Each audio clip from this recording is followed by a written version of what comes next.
The Department of Business Affairs and Consumer Protection ensures a fair and vibrant marketplace for both businesses and consumers in the city of Chicago. BACP licenses business and public vehicles, provide business education and access to resources, enforces the municipal code, and protects consumers from fraud.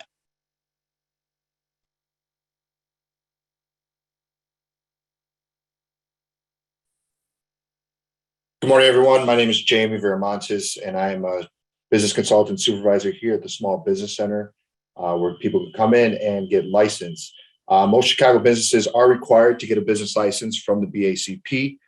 BACP issues more than 40 different business licenses, including those for general brick and mortar, retail, food trucks, hotels, daycares. Stella, can you go back? Daycares and home-based businesses. Licenses and permits are issued out of the Small Business Center here in City Hall, room 800, and you are also able to be processed online at www.chicagobusinessdirect.org. For any additional support, you can call at 312-74-GO-BIZ, or you can email us at businesslicense@cityofchicago.org.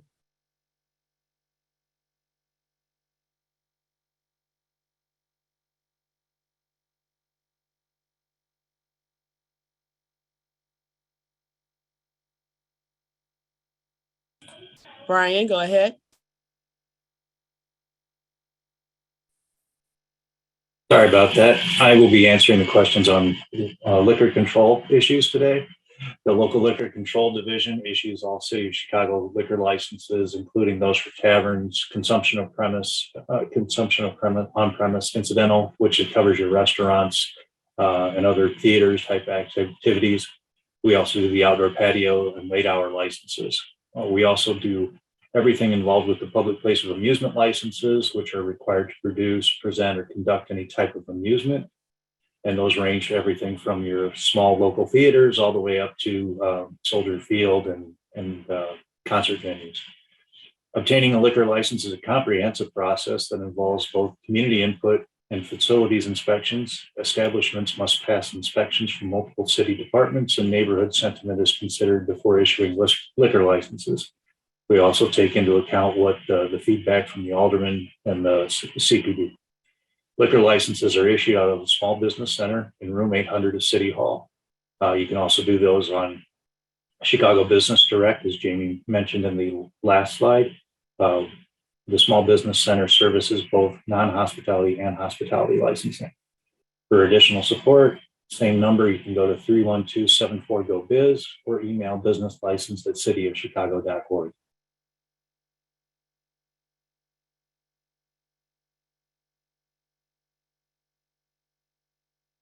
Jamie, go ahead. Also, in the Small Business Center, we handle any public way use permits that you may need to apply for. A business or property owner is required to get a public way use permit for anything on, above, or under the public way. Public way is the sidewalk, the parkway, or any streets. BACP issues over 100 different public way use permits, including for signs, canopies, sidewalk cafes, underground vaults, and light fixtures, just to name a few. Permits are issued out of the Small Business Center, room 800 of City Hall. Currently, since April of 21, we have now gone completely online, so no more paper applications for public way use permits. So you can apply online at ipi.cityofchicago.org/profile. And any questions can be submitted to publicwayuse@cityofchicago.org.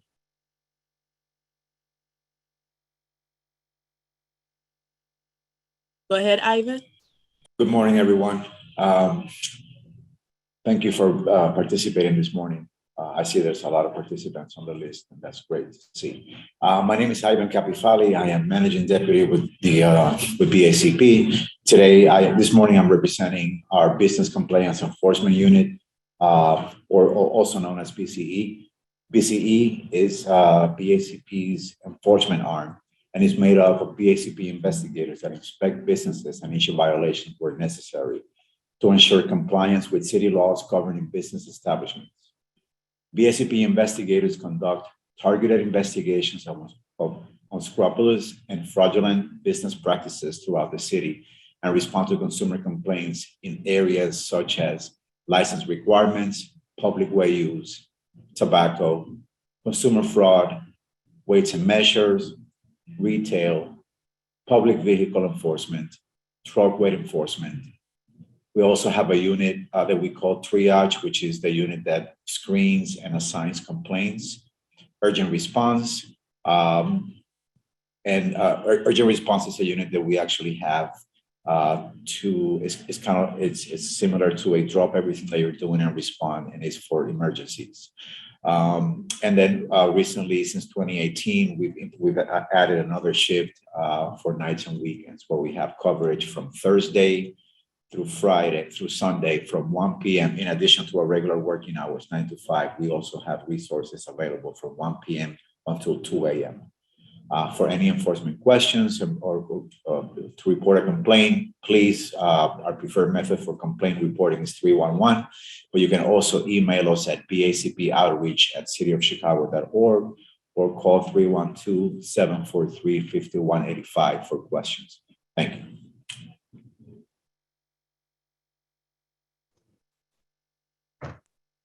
Hi, everybody. Andy Fox, the Director of the Office of Labor Standards. We are the newest division to BACP, and we oversee, administer, and enforce Chicago's labor standards that can be found in Title VI of the Municipal Code. They include the minimum wage section, requiring employers who have covered employees, anybody who files a W-2 in the city of Chicago, to receive the minimum wage. We update the minimum wage each July 1st, there'll be a new minimum wage that is not yet published. Workers in the city of Chicago also are entitled to sick leave. So for every 40 hours they work, they get 1 hour of sick leave. Recently, we updated the wage theft portion of minimum wage and paid sick leave to include instances where people are not paid in a timely manner and or are denied benefits. So for example, employers that don't pay people the last 2 weeks of pay, or their improper deductions, or they're not paid sick leave. That could be a violation of the wage theft portion. We also have a very substantive area of the law called the Fair Workweek Ordinance that governs schedules in larger employers, and it's manufacturing, hotels, healthcare, restaurants, and warehouses. There are a couple others, but it's for larger employers. And for restaurants, it's for those who have 4 or more franchises. It governs schedules. It requires employers to give their employees schedules 10 days in advance. In July 1st, it will be 14 days in advance. And where there's a violation of the ordinance, or where people's schedules are changed with less than 10 days, or in July, less than 14 days, people are entitled to 1 hour of their regular rate of pay extra as a bonus, as a premium for having their lives disrupted by changing their schedules.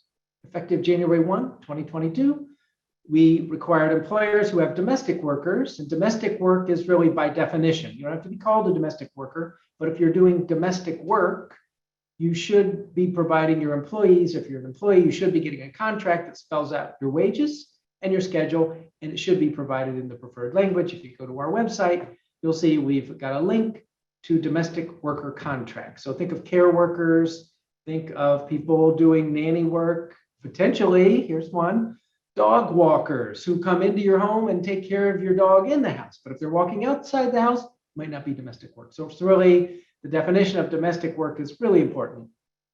We also have 2 sections of anti-retaliation. If you discharge someone because they get COVID, it's a violation of the municipal code. There are some other specific provisions there, but really the Office of Labor Standards protects workers. It helps employers come to compliance with the laws. We're easy to reach, we're easy to work with. Our number, I'll put in the chat and it'll be up later on, is 312-744-2211.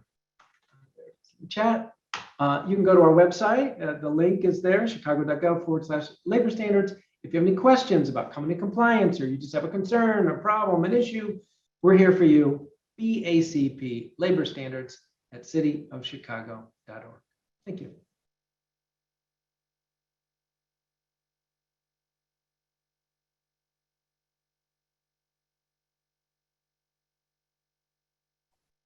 Submit questions to the host via the chat function. Follow-up questions, general license, 312-74-GO-BIZ, or business license at cityofchicago.org. Liquor license 312-74-GO-BIZ. Public way use at cityofchicago.org. Enforcement and inspections, BACP outreach at cityofchicago.org, or call 312-743-5185.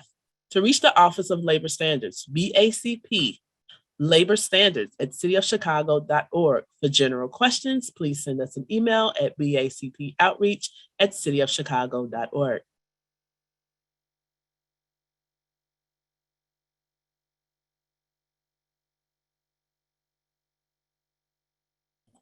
And here we are with questions. We have a lot of questions. Thank you.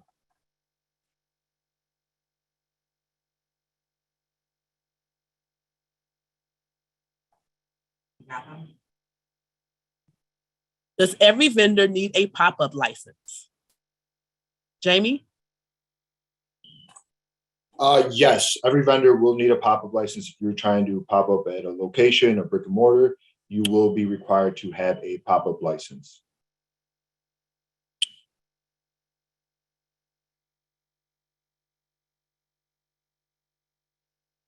What licenses are needed for an event venue? It really depends on what the venue is looking to do, because there are private events and public events, depending on how they're defined with the municipal code and how they're looked at. The safe thing to say is that you're probably going to end up with a public place of amusement license unless you can show that everything is a private event. If you're going to allow liquor on site, you're probably going to need a consumption on premise incidental activity license. Some event venues do go with a limited business license, but they also would end up getting have to get into an agreement with us, developing a plan of operation on how they're going to operate that facility. And some choose to just have caterers bring their food and liquor in. All of it we would really need to discuss in depth with you to determine which way you want to go with what you're doing, what your intended business activity is. Do we need a business license for a home business? You will need a business license for a home license. It all depends on the specific business activity that you are trying to do at home, which we will then dive in deeper to see, is that business activity actually allowed to be done and out of that home specifically. But yes, most businesses, if you're running out of your home, you will need a license. It all depends, though, on what the specific business activity, if it's allowed to be ran out of your home. Understanding there can be different variables at play. What's the desirable time frame of getting a basic general business license? Is BACP processing applications in a timely manner? We are.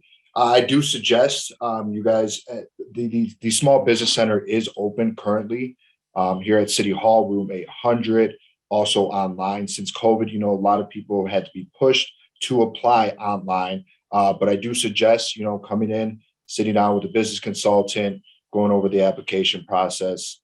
And again, it all depends on the business activity and the specific business you're trying to open. But if you do come into the City Hall and see a business consultant, it might be a little bit quicker.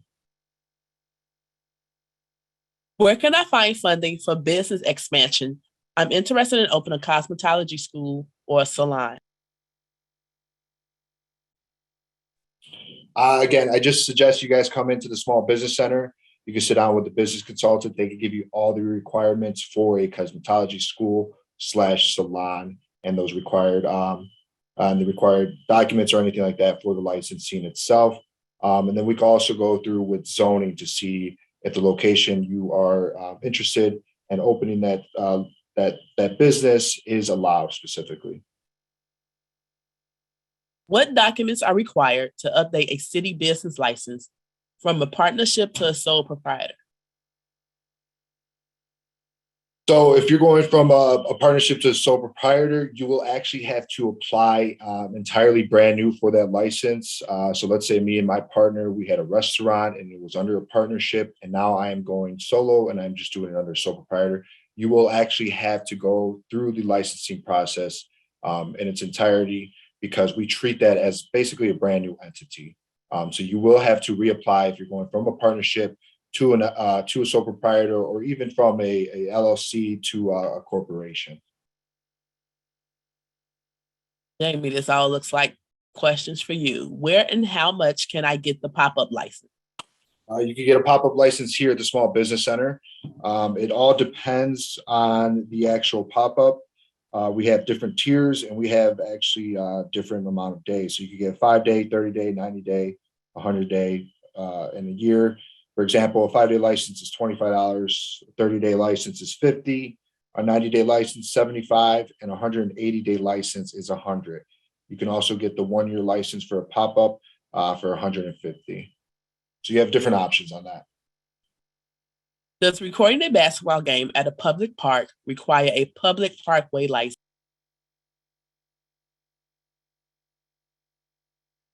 I do not believe you need to get a public parkway license for recording a video at a park. I recently moved my business with the shared kitchen user license into a new kitchen that needs to be licensed. It is not open to the public. How do I get the appropriate license? If you are currently, if I understand the question right, if you are currently a shared kitchen user and you have an active license, and you're just trying to move to a new shared kitchen, you are not required to let us know of that information. But the actual commercial kitchen that you are going to be working out of should be licensed as a commercial kitchen operator. Jamie, can you touch bases on the home license again? That question came up again. Yeah, so home-based business, it all depends on what the specific activity you are trying to do out of your home. Again, that's where we have to kind of break it down to see what specifically that activity may be, and may not be allowed there. For example, if you're trying to do hair out of your home or nails or things like that, that is not allowed out of your home. If you are trying to do let's say home repairs, and then you're using your home as an administrative office, then yes, we'd be able to license you for home repairs out of your home. But again, it all depends on the specific business activity. Of course, anything involving food, it's not allowed to be done out of your home. So it just all depends on your business activity. We would have to go in more depth and to see what exactly you are trying to do out of the house and see if that is allowed. License. Excuse me, Stella, it's Ivan. I just want to revisit that question about filming on Park District property. I recommend that whoever asked that question visit the Chicago Park District website and obtain more information about that. They are a sister agency and the requirements are different from ours. So please, now before you do anything there on Park District property, make sure that you don't need any permits from them. Thank you, Ivan. What license is needed for a restaurant owner that wants to implement the EBT for payment?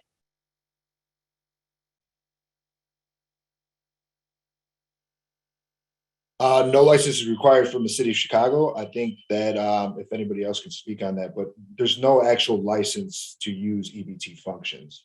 The restaurant itself would be licensed as a retail food establishment.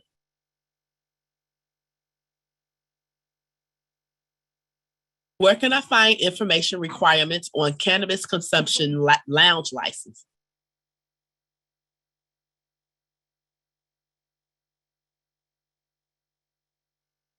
I'll speak as far as licensing.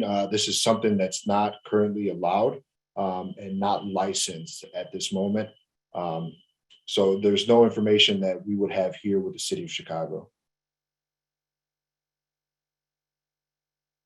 Where's the small business center located? And do I need an appointment to speak with a business consultant? You go to City Hall. Yeah, Small Business Center is located at 121 North LaSalle, which is City Hall, room 800. We are open from 8:30 till 4:30. You do not need an appointment to see a business consultant. Of course, we suggest coming earlier in the morning rather than around lunchtime or later in the day. It does at times get filled up. So we just suggest if you're going to come, come in early. We are trying to get to everyone's questions, so please be patient. What license is needed for a cleaning company? A cleaning company would most likely need a limited business license. Again, it just all depends on where that cleaning business is being ran out of, whether it's a home occupation or if this is an actual brick and mortar. So you will need a general limited business license for a cleaning company. Are business licenses required to be renewed?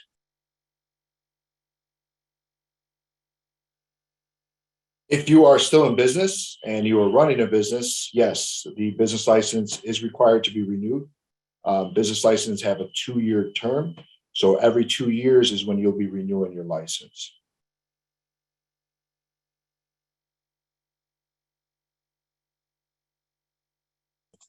I have an LLC. Am I able to start a non-for-profit business with similar services? I have a life impaired coach service.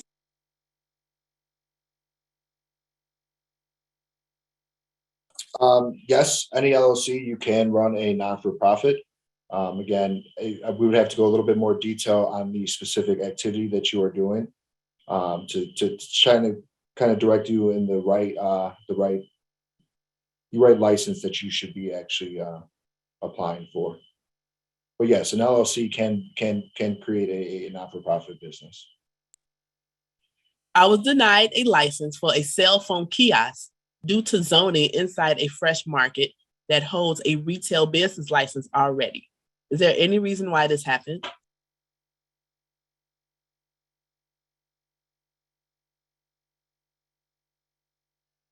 I cannot speak on zoning. I suggest just reaching out to business license at cityofchicago.org with that license specifically, and they'll be able to direct that to someone in zoning.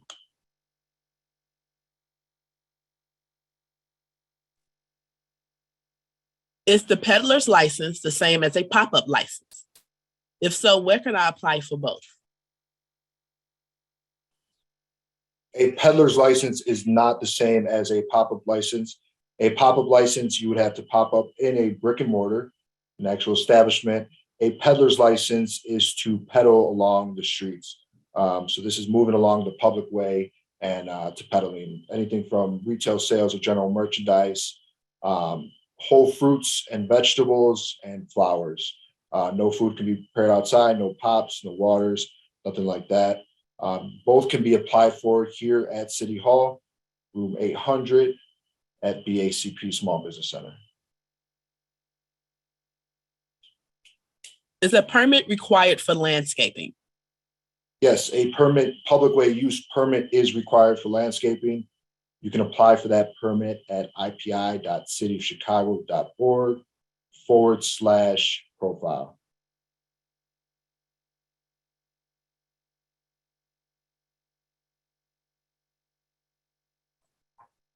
Is there a background check required for obtaining a liquor license? Yes, you'll have to undergo a background check for obtaining a liquor license. Anybody that is a controlling officer or those with a 5% or more interest in business. And also, we also look into people that have lend money to the organization. They're providing over 10% of the startup costs. We do a background check. They get fingerprinted. We look into whether or not they have any felonies. And then there's other disqualifying matters as well. But yes, we do that. That's covered under the liquor code is in the municipal code is 4-60.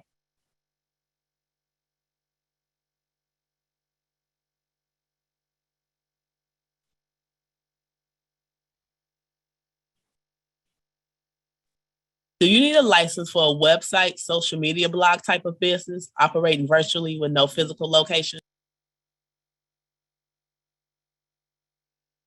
Yes, you can get a home occupation license for that for your administrative office.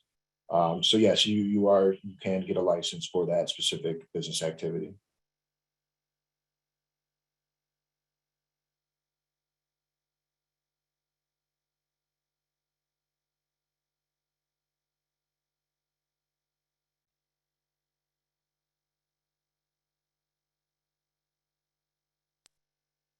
If your business is located in a nearby suburb like Oakland or Evergreen, do I need to get a business license from the city of Chicago or the neighboring suburb?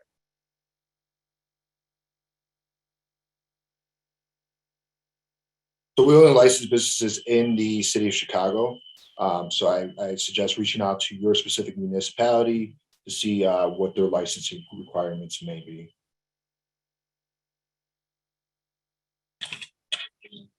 I've heard that if I'm not approved for a liquor license, that I will lose the money that I paid for that license. Is this true? And if so, why? Not approved for a liquor license, that you are probably not going to get your money back unless there was an error on the part of the city. The city has invested a lot of time and resources into doing all the inspections, background checks, and processing of the application. It's part of an application fee and licensing fee. I currently work for a nonprofit. Are they required to provide me with sick time or vacation time when I request time off? If so, is there a chart or table available that shows the breakdown of the benefit time earned? That's a great question. If you perform the work in the city of Chicago, it's covered work, you earn sick leave at the rate of 1 hour for every 40 hours you work. However, if you're an independent contractor, you might not be covered. So there is our website, or you could email us at BACP labor standards at cityofchicago.org to just try to better understand your particular situation. But for every 40 hours you work, you get 1 hour of sick leave. Would I be required to schedule a meeting with the alderman regarding opening a liquor store in their ward? You are not required to meet with the alderman. It is sometimes suggested that you let the alderman know that what you would like to do, and because you could be gaining their support, and as you go through the process, and it's also just a nice courtesy to let the alderman know that you would like to go into their ward and open a business. With filing a complaint against an employer, will the employee remain anonymous?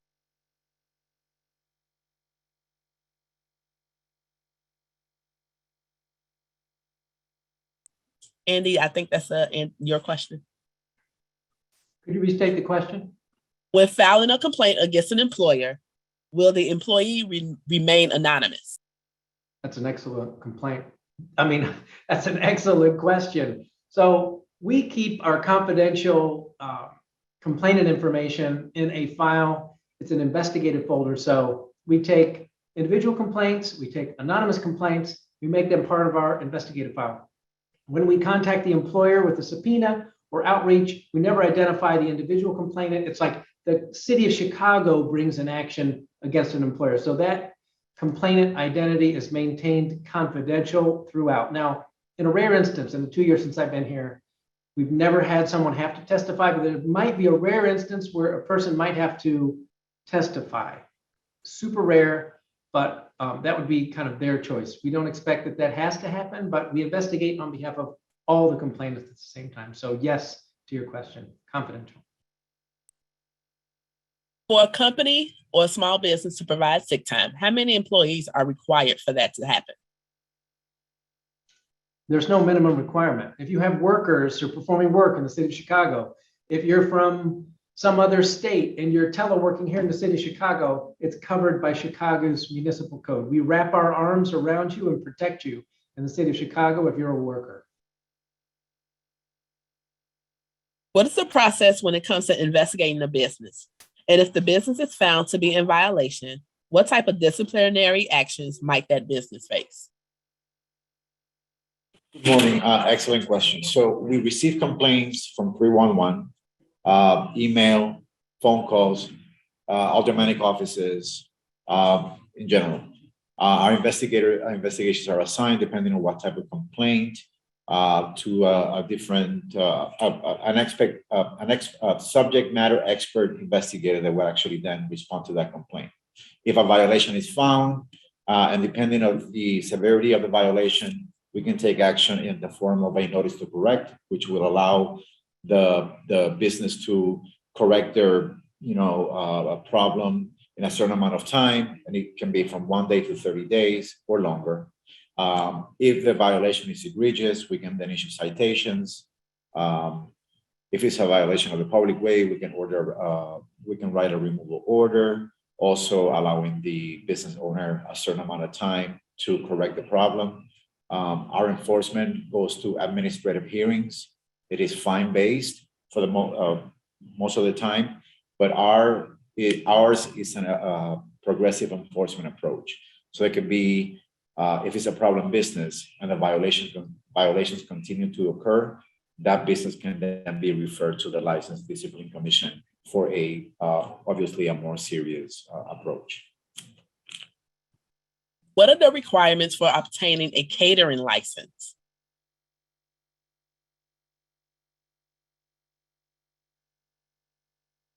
Really depends on what kind of catering you're doing, and if you're doing it out of a facility that's your own facility.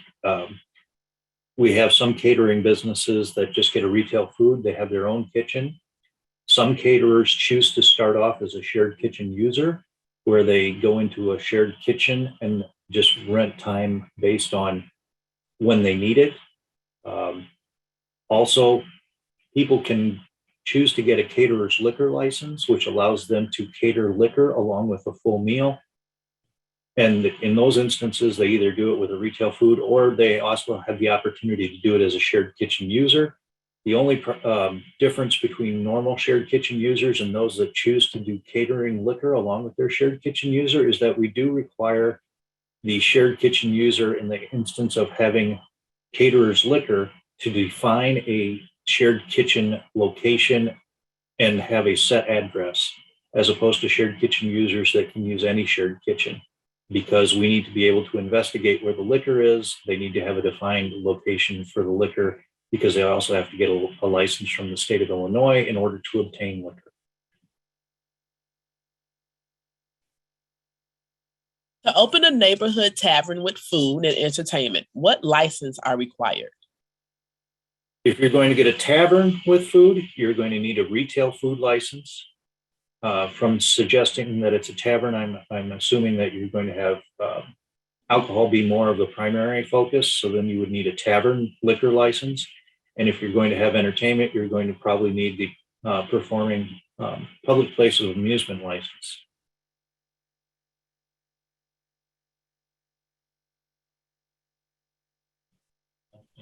We have 10 minutes before we conclude Ask BACP. Please continue to send your questions to the chat or the Q&A. How do I get a general contracting license? BACP does not handle general contractor's license. I suggest you reach out to the Department of Buildings. They can answer more of your questions regarding GCs.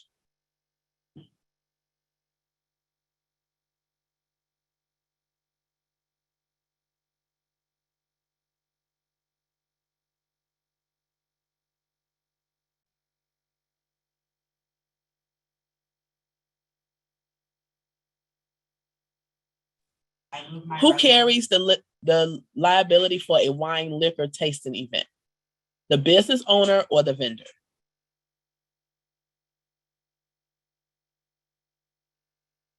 Know a little bit more about this wine tasting event. Usually, wine tastings are usually held at places that already have a retail liquor license. And in order to have a retail liquor license, they need to have liquor liability insurance for their business. And they should be responsible for all liquor activity that goes on within their establishment.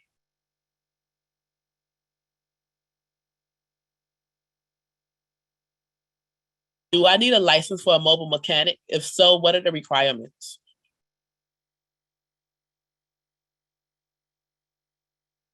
Doug, can you repeat that once more?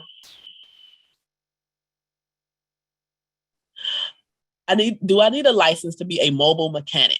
If so, what are the requirements? That is not a activity that we would license in the city of Chicago, which is not allowed with mechanics, anything like that. Mechanics have to be at a brick and mortar. I moved my residence. What do I need to do to change for my home business license? So you would need to come in to the small business center or apply for a change of location for that home-based business so that we can update your actual your address as well, your home address on your specific license.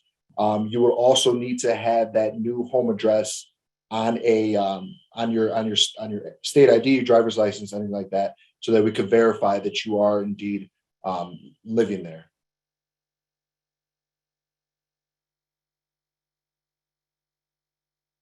Regarding a liquor license, if your case has been closed for 20 years, am I eligible to reapply?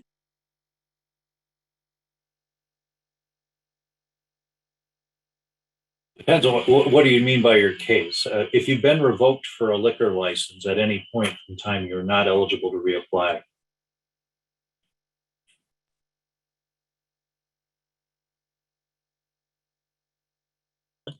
If you have verbal contact with a company and a company refuses to pay, what should be done?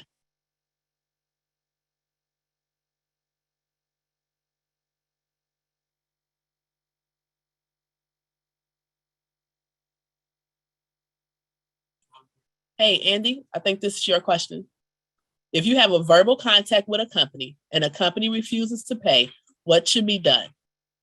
Well, the first question is, you have no documentation that there was an agreement about rate of pay. So one is, if you have no paperwork, no evidence, it's your word, it's hard to enforce. Two, if such a contract or such agreement existed, reduce it to writing and you could file a complaint. Like, for example, if they pay you every week, there's no agreement, but each week they pay you $500 for services rendered. That evidence of payment could become part of a complaint for a wage theft violation. Or if you're not getting any money, then it could be a minimum wage violation. But you have to have some evidence that something happened. You can contact us at BACP Labor Standards, cityofchicago.org. But I mean, the old adage, you've got to put it in writing. It is put it in writing. Is there a license required for a COVID clinic or a home health care business?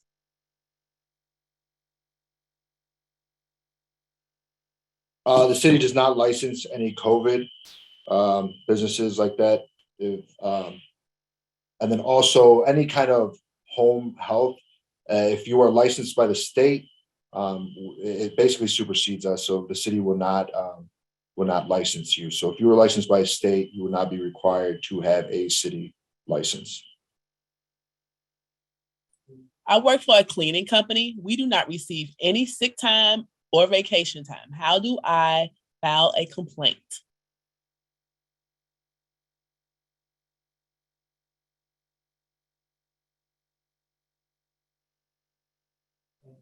Hey, Andy, I think that's for you. It might not be directly me. Could you restate the question? I work for a cleaning company. We do not receive any sick time or vacation time. How do I file a complaint? You can call 311. You can go to our website and click the link and download a form, email it to us. You can call us at 312-744-2211. The question becomes, are you an independent contractor or are you an employee? Our office might not be able to help you if you're an independent contractor. However, if the work is done in homes, it might be domestic work. So reach out to us and we'll try to work through it.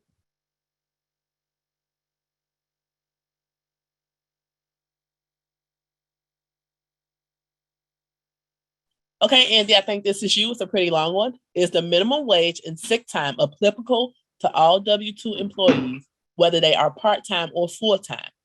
Can an employer claim that they are exempt from paying minimum wage workers because they receive tips, such as a wait staff, beauty salon, or other services where tips are implemented?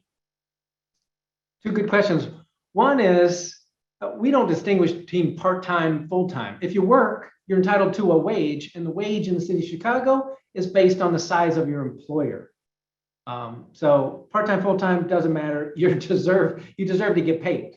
And the second question about tipped workers, there is a tipped minimum wage. So for employers that have over 21 employees, right now in July, it is $8.40 an hour, and you should make up to, if you have over 21 employees, $15 an hour with tips. If you're at a place that's 4 to 20, then it's $14 an hour. So that you get the employer gets a tip credit, you get that base wage of $8.10 with tips. You should be making $14 an hour if you're at a place that's 4 to 20 employees.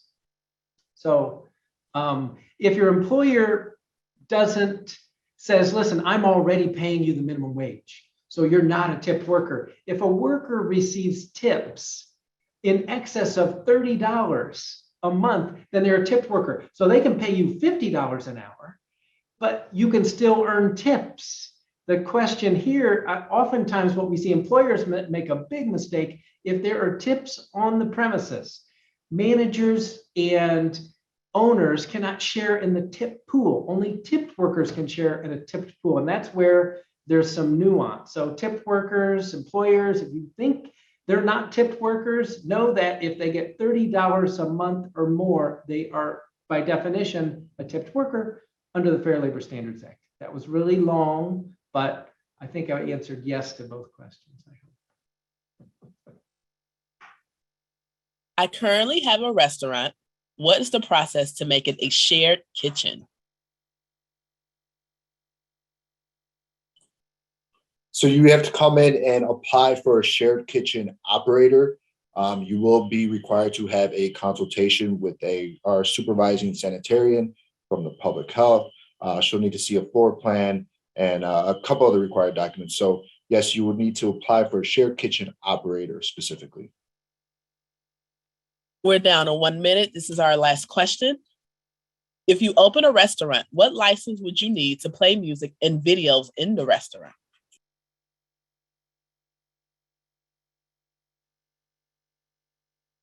Depends on what you're doing for music. A lot of music in a restaurant would actually be allowed as long as there's not like dancing or anything. The public place of amusement license has certain exceptions that it allows for, and one of them is the playing of music within a restaurant. But you'd have to read the exceptions very closely, and if you've got a dance floor, then that changes everything, and you would have to get the public place of amusement license. We'd like to thank all of our panelists for their participation today. Thanks to all of our attendees. I'm sorry that we are currently out of time for this segment of the Expo, but remember that we are here for you. If you have any questions regarding general license, please send an email to businesslicense@cityofchicago.org. Liquor license, please call 312-74-GO-BIZ. Questions regarding public way use, please send an email. Please visit publicwayuse@cityofchicago.org. Any questions regarding enforcement and inspections, please send an email to BACP outreach@cityofchicago.org or call 312-743-5185. Questions for Office of Labor Standards, please visit BACP Labor Standards @cityofchicago.org. Any general questions, please send an email to BACP outreach@cityofchicago.org. Remember, our Small Business Center is located here at City Hall, 121 North LaSalle, room 800. Our hours are 8:30 to 4:30. If you cannot make it to City Hall, please visit some of our 9 satellite locations located around the city. To find out those locations, please go to cityofchicago.gov/BACP. We will now move on to our second panel of the day.